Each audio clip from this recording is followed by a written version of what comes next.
కు స్వాగతం. నేను జ్యోతి. ముందుగా హెడ్లైన్స్ చూద్దాం. ముస్లిం సొసైటీ పేరుతో 100 ఎకరాల ఖరీదైన భూమికి ఎసరు.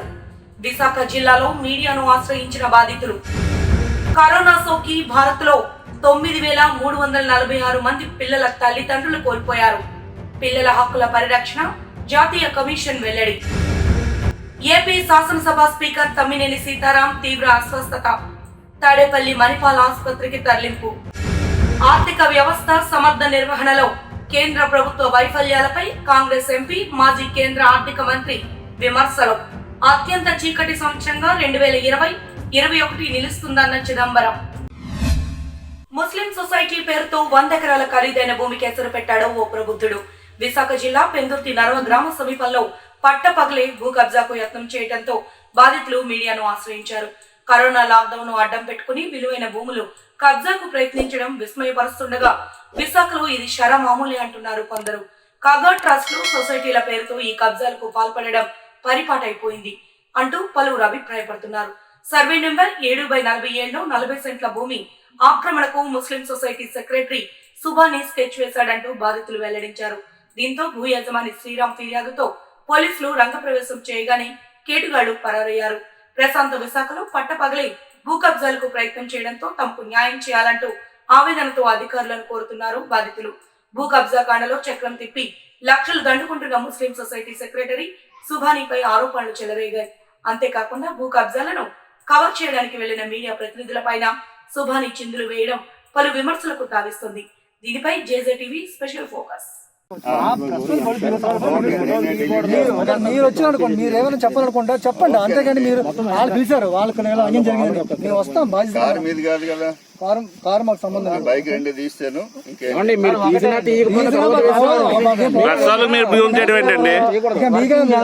ముందు తెలుసుకోవాలి సార్. పేరు శ్రీరామ్ చౌదరి, విశాఖపట్నం పెందుర్తి మండలం నర్వ గ్రామం సత్యవానిపాలెం విలేజ్ నుంచి అండి. ఈ గ్రామంలో ముస్లిం సొసైటీకి 63 ఎకరాలు భూమి ఉంటే దాదాపుగా 100 ఎకరాలని ఆక్యుపై చేశారు. అందులో భాగంగానే 40 సెంటు మా భూమి ఉంటే ఇక్కడ 7/4 M7 అనే భూమిలోకి వీళ్ళు ఆక్యుపేషన్ కి మిషనరీలు పెట్టి మనుషులను తీసుకొచ్చి ఆక్యుపై చేశారండి. ఆక్యుపై చేస్తూ చుట్టుపక్కల ఉన్న వాళ్ళందరినీ ఎలాంటి కరోనా టైంలో ఇలాంటి గోళ్లు కట్టడం ఇటువంటి ఆక్యుపేషన్ అంతా చేస్తున్నారు. ఎప్పుడైతే రాజధాని అని అనౌన్స్ చేయడం జరిగిందో జరగగానే చుట్టుపక్కల ఉన్న భూములన్నింటినీ ఆక్యుపించుకోవటం, ఈ కరోనా టైంలో ఓనర్స్ ఇక్కడ ఉండరు కాబట్టి ఇందులోనే గోళ్లు కట్టేసి ఆక్యుపేషన్ చేసుకోవటం, వచ్చిన వాళ్ళని బెదిరించడం ఇది ఒక పద్ధతిలాగా అయిపోయిందండి. ఈ గ్రామంలో మొత్తం ఈ సొసైటీకి ఉన్న 63 కాకుండా ఇంకా 37 ఎకరాలు 40 ఎకరాల పైన ఆక్యుపై చేసుకున్నారు. వచ్చిన వాళ్ళందరినీ బెదిరిస్తున్నారు. రెవెన్యూ వాళ్ళకి కంప్లైంట్ పెట్టినా కూడా ఈ సర్వే నెంబర్లు అంటే మేము రావంటున్నారు. రాకపోతే వీళ్ళ బోర్డర్లు ఫిక్స్ అయిపోతే ఇలాగే వచ్చిన భూములన్నింటినీ కూడా వాళ్ళు ఆక్యుపై చేసుకుని చివరి కరోనా అయ్యే టయానికి ఓనర్లు అందరూ రోడ్డును పడిపోతారు. మిగిలిన వాళ్ళు మాత్రం సొసైటీ మాత్రం గోళ్లు కట్టేసి పొజిషన్లు మాయని చెప్పుకుంటారు. వీళ్ళు వెంటనే చిన్న చిన్న వాళ్ల కోసం కట్టినటువంటి ఇళ్లన్నింటినీ కూడా స్థలాలు ఎంతో కష్టపడి కొనుక్కున్నాయి కూడా ఆక్యుపేషన్ కి గురవుతున్నాయి. దీని మీద డిపార్ట్మెంట్ వాళ్ళు ఒకసారి ఎంక్వైరీ చేసి వాళ్ళ భూములకి సరిహద్దులు ఫిక్స్ చేస్తే చుట్టుపక్కల ఉన్న భూముల వాళ్ళందరూ కూడా సేఫ్ సైడ్ గా ఉంటారని నా అభిప్రాయం. ఇది రెవెన్యూ వాళ్ళు గమనించవలసిందిగా నా ప్రార్థన. ఏపీ శాసనసభ స్పీకర్ తమ్మినేని సీతారాం తీవ్ర అస్వస్థతకు గురయ్యారు. దీంతో ఆయన్ను తాడేపల్లి మణిపాల్ ఆసుపత్రికి తరలించారు. ప్రస్తుతం ఆసుపత్రిలో తమ్మినేని సీతారాం కు చికిత్స కొనసాగుతోంది. గత 2 రోజులుగా ఆయన జ్వరంతో బాధపడుతున్నారు. కరోనా నుంచి కోలుకున్న తర్వాత కూడా అనారోగ్యంగా ఉండటంతో ఇంట్లోనే వైద్యం తీసుకున్న ఆయన ఆరోగ్య పరిస్థితి మెరుగుపడకపోవడంతో ఆసుపత్రిలో చేరారు. అయితే తమ్మినేని సీతారాం ఆరోగ్య పరిస్థితిపై మంత్రి ఆళ్ల నాని స్పందించారు. మణిపాల్ ఆసుపత్రికి ఫోన్ చేసి ఆయన ఆరోగ్య పరిస్థితిపై ఆరా తీశారు. తమ్మినేనికి మెరుగైన వైద్య సదుపాయం కల్పించాలని ఆసుపత్రి యాజమాన్యాన్ని ఆదేశించారు. కాగా కరోనా బారిన పడి సీతారాం దంపతులు మే 12వ తేదీన కరోనా నుంచి కోలుకున్నారు. ముఖ్యమంత్రి జగన్మోహన్ రెడ్డిపై మాజీ మంత్రి నక్కా ఆనంద్ బాబు తీవ్ర స్థాయిలో విరుచుకుపడ్డారు. వైసీపీ ప్రభుత్వం రైతులను నిలువునా దాగా చేస్తోందని విమర్శించారు. సీఎం చెప్పిన 3,000 కోట్ల ధరల స్థిరీకరణ నిధి ఏమైందని ప్రశ్నించారు. గుంటూరు జిల్లాలో జొన్న మొక్కజొన్న కొనుగోళ్లలో అధికార పార్టీ చేతివాటం ప్రదర్శిస్తోందని ఆరోపించారు. ఎమ్మెల్యే అనుచరులే దళారులుగా మారి రైతులను దోచుకుంటున్నారని వ్యాఖ్యానించారు. కేంద్ర ప్రభుత్వం జొన్నకు 2,600 రూపాయలు గిట్టు ధర ప్రకటిస్తే 1,800 రూపాయలకి కొంటున్నారంటూ విమర్శించారు. జిల్లా వ్యాప్తంగా జొన్న మొక్కజొన్న కేవలం 22% మాత్రమే కొన్నారని తెలిపారు. రైతుల ఉత్పత్తులను కల్లాల్లోనే కొంటామన్న ప్రభుత్వం ఎన్ని క్వింటాలను ఎక్కడ కొన్నది చెప్పాలన్నారు. వైసీపీ నేతల దోపిడీపై, రైతులకు జరుగుతున్న అన్యాయంపై ప్రభుత్వం తక్షణమే విజిలెన్స్ విచారణకు ఆదేశించాలని నక్క ఆనందబాబు డిమాండ్ చేశారు. రైతు అనుకూల ప్రభుత్వం, రైతుకి భరోసానిచ్చే ప్రభుత్వం, రైతు ప్రభుత్వం అని చెప్పుకునేటటువంటి వైఎస్ఆర్ ప్రభుత్వం ఈ రోజున రైతుల్ని నిలువునా దగా చేస్తా ఉంది, నిలువునా దోపిడీ చేస్తా ఉంది. కేవలం 3,000 కోట్లతో ధరల స్థిరీకరణ నిధి ఏర్పాటు చేసి పండించినటువంటి పంటకి కేంద్ర ప్రభుత్వం ప్రకటించినటువంటి గిట్టుబాటు ధర ఇచ్చి, గిట్టుబాటు ధర కల్పించి మొత్తం కూడా మేమే కొనుగోలు చేస్తామని చెప్పారు వీళ్ళు. గత సంవత్సరం జొన్న, మొక్కజొన్న పంటలో విపరీతంగా దోపిడీ చేసినటువంటి పరిస్థితి. వైఎస్ఆర్సీపీ నాయకులు దళారుల అవతారం ఎత్తి కింద స్థాయి నుంచి ఎమ్మెల్యే స్థాయి వరకు వాటాలు వేసుకుని రైతులను దోచుకున్నారు. ఇప్పుడు కూడా మొదలైంది, ఈ సంవత్సరం కూడా సీజన్. గ్రామాల్లో అవతారం ఎత్తారు. నిన్నటి నుంచి పర్చేస్ సెంటర్లన్నీ కూడా పిఎస్సిఎస్లో కొనుగోలు, ప్రాథమిక వ్యవసాయ పరపతి సంఘాలలో కొనుగోలు చేయడానికి మార్కెట్ అనుమతులు ఇచ్చింది. నిన్నటి నుంచి ఆపేశారు. ఎంత కొనుగోలు చేశారంటే వీళ్ళు గుంటూరు జిల్లా వరకు ఉదాహరణ తీసుకుంటే కేవలం 22% కొనుగోలు చేశారు. ఈ జిల్లాలో 2,98,000 మెట్రిక్ టన్నులు తెల్లజొన్న రైతు పండించడం జరిగింది. 2,98,000 మెట్రిక్ టన్నులు తెల్లజొన్నలు పండిస్తే కేవలం 65,000 మెట్రిక్ టన్నులు మాత్రమే ఈ పిఎస్సిఎస్ ద్వారా కొనుగోలు చేశారు. అదేవిధంగా 4 లక్షల మెట్రిక్ టన్నులు మొక్కజొన్న పంట పండిస్తే 83,000, కేవలం 83,000 మెట్రిక్ టన్నులు మాత్రమే ఈ అగ్రికల్చర్ మార్కెటింగ్ సెంటర్స్ ద్వారా, సొసైటీస్ ద్వారా కొనుగోలు. రెండు కూడా మొక్కజొన్న కానీ తెల్లజొన్న కానీ కేవలం 22% మాత్రమే కొనుగోలు చేసినటువంటి పరిస్థితి. ఇది కూడా మరి మిగిలిన 78% ఎక్కడ అమ్ముకోవాలి రైతు? దీనికి ఏం సమాధానం చెప్పింది ప్రభుత్వం?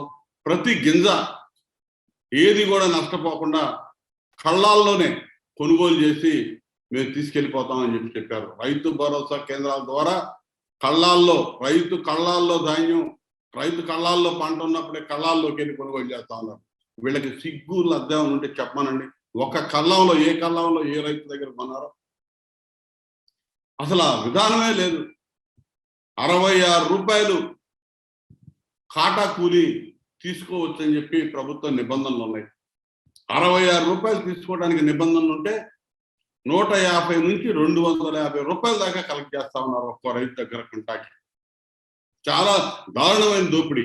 ఒక పిఎస్సిఎస్ పరిధిలో, ప్రైమరీ అగ్రికల్చర్ కోఆపరేటివ్ సొసైటీ పరిధిలో వీళ్ళు చేసిన కొనుగోళ్లలో 50 నుంచి ₹1 కోటి దాకా ఇలా అక్రమాలు జరిగి దోచుకున్నారు. మొత్తం వైఎస్ఆర్సీపీ నాయకులే. ఈ 20%, 22% కొనుగోలు ఎవరైనా చేశారంటే రైతు భరోసా కేంద్రాల్లో మాత్రం పంటలు నమోదవుతా ఉన్నాయి. కానీ వాళ్ళు ఇష్టానుసారం అక్కడ ఉన్నటువంటి వైఎస్ఆర్సీపీ, ఆ గ్రామంలో ఉన్నటువంటి ఆ వైసీపీ నాయకుడు, ఆ దళారి అవతారం ఎత్తి ఎవడి పేర్లు అయితే చెబుతారో ఆ రైతులు వైఎస్ఆర్సీపీ నాయకులు, ఈ కమిషన్లు ఇచ్చినటువంటి వ్యక్తులు మాత్రమే కొనుగోలు చేశారు. 20% కూడా దారుణంగా కోట్ల రూపాయలు ఇలా ఈ విధంగా దోపిడీ చేస్తా ఉన్నారు. ఎమ్మెల్యేల దగ్గర నుంచి వాటాలు తీసుకుంటా ఉన్నారు. ఒక గుంటూరు జిల్లా, ఈ రాష్ట్రం అంతా జరుగుతూ ఉంది. గోదావరి జిల్లాలో కూడా ఇదే మొక్కజొన్న, జొన్న పంటలు ఇదే పరిస్థితి ఉన్నటువంటి పరిస్థితి. దీనికి ఏం సమాధానం చెప్తారు? ఎవరికి ఎక్కడ కొనుగోలు చేయాలి? మీరు పెట్టినటువంటి 3,000 కోట్ల స్థిరీకరణ నిధి ఏమైంది? రైతుల్ని నిలువునా దగా చేస్తా ఉన్నారు. జరపండి, విజిలెన్స్ విచారణకు రండి. మీకు దమ్ముంటే రైతుల దగ్గరికి మేము వస్తాం, తీసుకెళ్తాం. ఎక్కడ మీరు ఏ రైతు దగ్గర ఖచ్చితంగా కొన్నారు? 66 రూపాయలు మాత్రమే కాటా కూలి తీసుకొని ఏ రైతు దగ్గర కొన్నారు?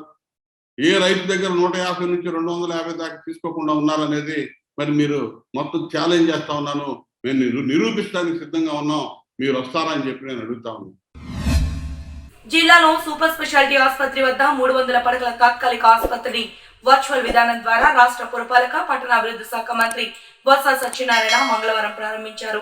దాదాపు 43,000 అడుగుల విస్తీర్ణంలో జర్మన్ హ్యాంగర్స్ పద్ధతిలో 1,70,00,000 వ్యయంతో ఆసుపత్రి నిర్మాణం జరిగింది. ఈ కార్యక్రమంలో రాష్ట్ర రహదారుల భవనాల శాఖ మంత్రి మాలగుండ్ల శంకర్ నారాయణ, ఎంపీలు తలారి రంగయ్య, గోరంట్ల మాధవ్, జిల్లా కలెక్టర్ గంధం చంద్రుడు, ఎమ్మెల్యే అనంత వెంకట్రామిరెడ్డి, నగర mayor Mohammed Waseem, joint collector ఏసీరి తదితరులు పాల్గొన్నారు. దేశ ఆర్థిక వ్యవస్థ సమర్థ నిర్వహణలో కేంద్ర ప్రభుత్వ వైఫల్యాలపై కాంగ్రెస్ ఎంపీ, మాజీ కేంద్ర ఆర్థిక మంత్రి పి చిదంబరం మంగళవారం నాడు ఘాటు విమర్శలు చేశారు. 4 దశాబ్దాల్లో అత్యంత చీకటి సంవత్సరంగా 2020-21 నిలుస్తుందన్నారు. కరోనా మొదటి వేవ్ పతాక స్థాయికి చేరుకున్న అనంతరం ఆర్థిక పునరుత్థానంపై ఆర్థిక శాఖ గత ఏడాది జూలైలో ప్రజలను తప్పుదారి పట్టించిందని పేర్కొన్నారు. నేరుగా నగదు బదిలీ వంటి చర్యలకు కాంగ్రెస్ సూచనలు ఇచ్చినప్పటికీ కేంద్రం పెడచెవిన పెట్టిందని చిదంబరం విమర్శించారు. There are no surprises in the 10-page press note issued by the National Statistical Office on the provisional estimates of annual national income for 2020-21. As expected, the GDP at constant prices recorded a negative growth of -7.3%. The first time India has recorded negative annual growth since 1979-80. 3 numbers of GDP at constant prices will highlight the parlous state of the economy. In 2018-19, GDP was 140 lakh crore. In 2019-20, it was 145.69 lakh crore. And in 2020-21, it was 135.12 lakh crore. The increase in 2019-20 was modest at 4%, but the decline in 2020-21 was severe at -7.3%. The net result is that the GDP in 2020-21 is lower than the GDP of 2 years ago. That is, it is lower than the GDP of 2018-19. 2020-21 has been the darkest year of the economy in 4 decades. The performance in the 4 quarters of 2020-21 tells the story. The first 2 quarters witnessed a recession, -24.4% and -7.4%. The performance in the 3rd and 4th quarters did not herald a recovery. The estimated rates of 0.5% and 1.6% were due to a very low base of 3.3 and 3.0% in the corresponding quarters of the previous year. Besides, these rates come with a number of caveats. When the first wave of the pandemic appeared to subside last year, the finance minister and her chief economic advisor began to sell the story of a recovery. They saw what they called green shoots when no one else did. They predicted a V-shaped recovery. It was a false story, and we had expressed our strong reservations and warned there were no signs of a recovery. We had pointed out that what the economy needed was a strong dose of stimulus, including increased government expenditure, direct transfers of cash to the poor, and liberal distribution of free rations. Our pleas fell on deaf ears, and the result is a negative growth of -7.3%. What is most worrying is that the per capita GDP has fallen below rupees 1 lakh. It has fallen to rupees 99,694. In percentage terms, it is a decline of -8.2% over the previous year. It is lower than the level achieved in 2018-19 and maybe even lower than 2017-18. The deeply worrying conclusion is that most Indians are poorer than they were 2 years ago. Let me repeat that. Most Indians are poorer than they were 2 years ago. The press note of the NSO reveals that in respect of most economic indicators, they are worse than what they were 2 years ago. Examples are private consumption, gross fixed capital formation, exports, and imports.